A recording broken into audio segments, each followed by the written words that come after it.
Hello friends, welcome to சமையல் புதிது. இன்றைக்கி நம்ம வீடியோவில் பார்க்க போகிற ரெசிபி ரொம்ப அருமையான சுவையில் கார சட்னி செய்ய போகிறோம். ரொட்டுக்கடை கார சட்னி வீட்டிலே சுவையாக எப்படி செஞ்சுன்னு பார்க்க போகிறோம். நான் செய்கிற முறையில் நீங்கள் இந்த கார சட்னி செய்து பாருங்கள். 100% நம்ம ரோட்டு கடைங்களை வாங்கி சாப்பிட்ற மாதிரியே சுவையில் இருக்குங்க.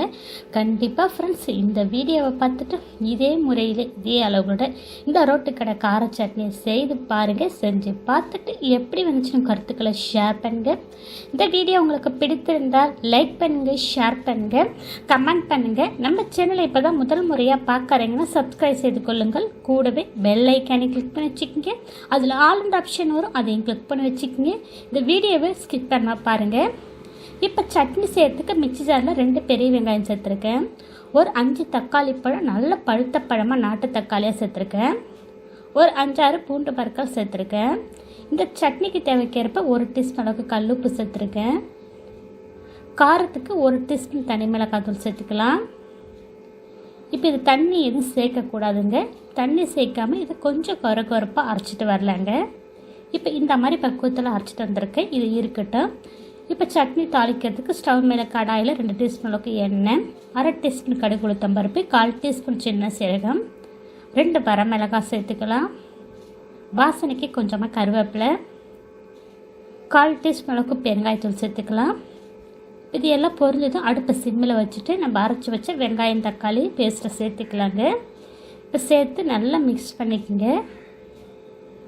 இப்போ இது நல்லா மிக்ஸ் பண்ணதுக்கப்புறம் அடுப்பை மீடியம் ஃப்ளேமில் வச்சுட்டு மேலே மூடி போட்டு இதனுடைய பச்சை வாசனை போகிற அளவுக்கு ஒரு 3 நிமிஷம் வதங்க விடலாம். இடையில கலந்து விடணுங்க.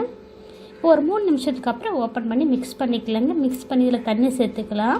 2 டம்ளர் அளவுக்கு தண்ணி சேர்க்குற தண்ணியினுடைய அளவு வந்து 400 mlங்க. தண்ணி சேர்த்து மிக்ஸ் பண்ணி இதில் அதிக புளிப்பு சுவை இல்லாத இட்லி மாவை ஒரு குழிக்கரண்டி அளவுக்கு எடுத்திருக்கேன். ஒரு 1/4 டம்ளர் தண்ணியில் மாவை நல்லா கட்டிகள் இல்லாமல் கரைச்சிட்டு சேர்த்துருக்கேன். இந்த இட்லி மாவு சேர்த்து சட்னி செய்யும்போது இந்த தக்காளியுடைய புளிப்பு சுவை பேலன்ஸ் பண்ணி கொடுக்கும். சட்னி நல்லா திக்காகவும் ஆகுங்க. அதனால இட்லி மாவை மிக்ஸ் பண்ணாமல் சேர்த்துக்குங்க. இப்போ இட்லி மாவு சேர்த்து மிக்ஸ் பண்ணி மேலே மூடி போட்டு ஒரு 3 நிமிஷம் போல் மறுபடியும் கொதிக்க விட்டுருக்கேன். இப்போ ஒரு 3 நிமிஷத்துக்கு அப்புறம் ஓப்பன் பண்ணி கொஞ்சமாக வாசனைக்கு மல்லித்தழை சேர்த்துருக்கேன். நம்மளுடைய ரொட்டுக்கடை கார சட்னி சுவையாக ரெடி ஆகிடுச்சிங்க. கண்டிப்பாக ஃப்ரெண்ட்ஸ் ட்ரை பண்ணி பாருங்கள். இந்த மாதிரி பக்குவத்தில் தண்ணியாக இருக்கணுங்க. இது சூடு ஆற நல்லா இறுகிடும். அதனால் தண்ணி கொஞ்சம் ஜாஸ்தியாகவே சேர்த்துக்குங்க. இப்போ சுட மல்லிகைப்பூ மாதிரி இட்லிக்கு இந்த ரோட்டுக்கடை கார சட்னிக்கு அவ்வளோ ருசிங்க. இட்லிக்கு மட்டும் கிடையாதுங்க, சப்பாத்தி, ரொட்டி, ஊத்தாப்பம் இது எல்லாத்துக்கும் ரொம்ப அருமையாக இருக்குங்க.